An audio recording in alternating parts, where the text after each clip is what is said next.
So, Avataro Donbrothers Episode 6. This episode was a Pink Ranger focused episode, focusing on Kiji Brother. Gotta love Kiji Brother. Such a wholesome and fun character that you only want the best for. And in this episode, we also learn some interesting lore dump for the things going on in the background for this show. We kind of get an insight for the bad guys and what their motive is, and not only that, there seems to be a higher power within the bad guys. These guys might be the generals and there's a higher power out there, but not only that, there's an interesting thing they introduced in this episode known as the point system. And I want to talk about that point system. So the whole point system. So, like I said, this episode is a Kiji Brother focused episode, and we have Kiji at the bar or at Kaido's cafe, and he's sort of drowning sorrows because he's not that successful. He's embarrassed to be around his wife and stuff like that, and he feels like he's not good for her. And the other Kaido suggests, why not use your points and you can get whatever you want?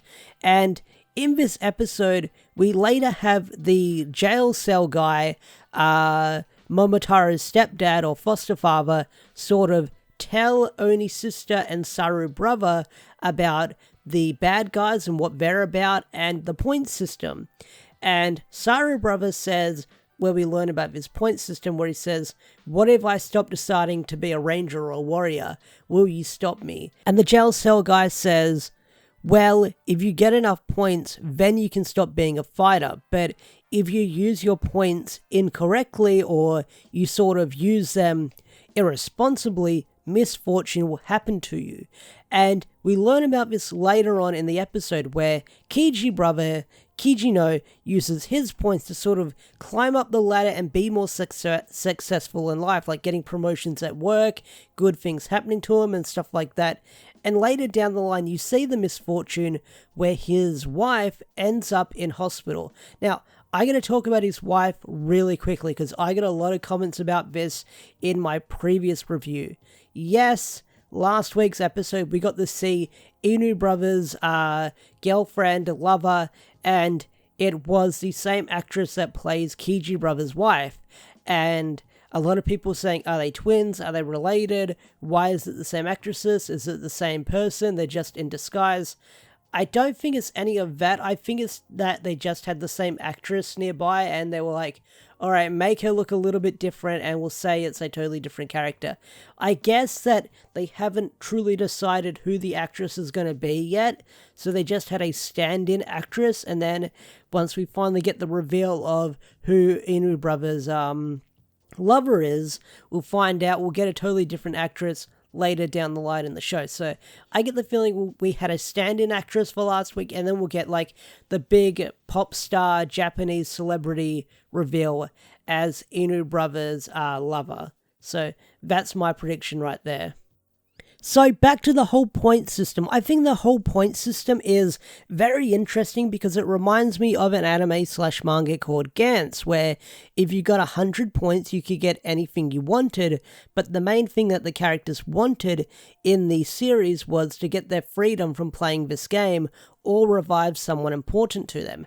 And they're the vibes I got when I heard about the point system. And when we see the point system at the end, it's not really a number-based system. Well, it kind of is. It's like a bunch of tallies on a laptop, but we don't know how it works exactly, and we don't know how many points they need to set themselves free. I get the feeling because when Kaido was looking at it on the laptop, I get the feeling when it hits the bar to the top, then you've got enough points to go free. But if this point system is going to be a moving factor or moving motivation for our heroes moving forward, I'm curious to see what else it will do in this episode, and if other characters are going to be tempted by this point system, and then we'll see misfortune hit them. So this whole point system has my attention, no doubt about it, and I can't wait to see where it goes next for the show.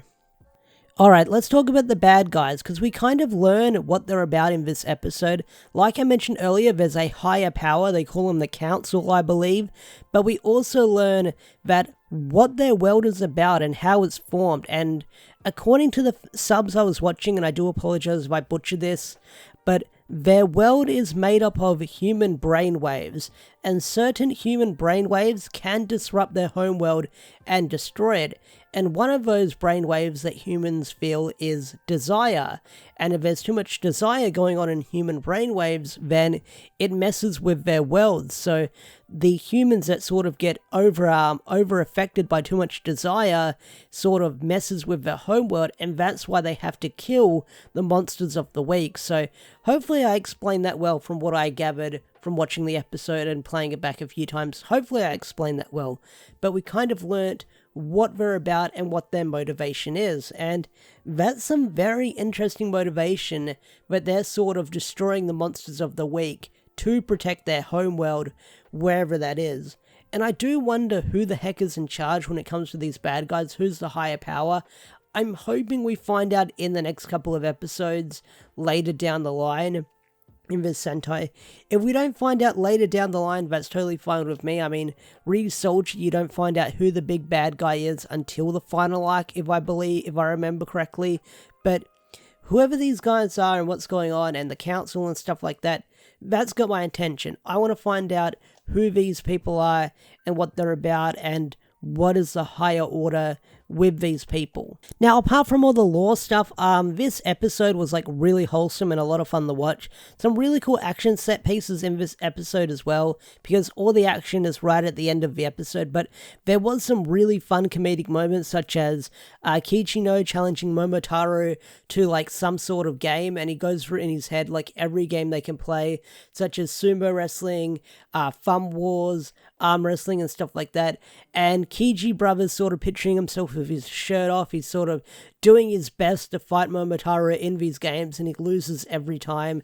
And when you got to the like thumb war stuff, that got a laugh out of me as well. But seeing Kiji Brother or Kiji No sort of have a focused episode where you got to see him go up the ladder in the corporate world and stuff like that, and you see him rise the ranks and he feels good about himself, life's so good, he's going out to dinner with his wife and stuff like that.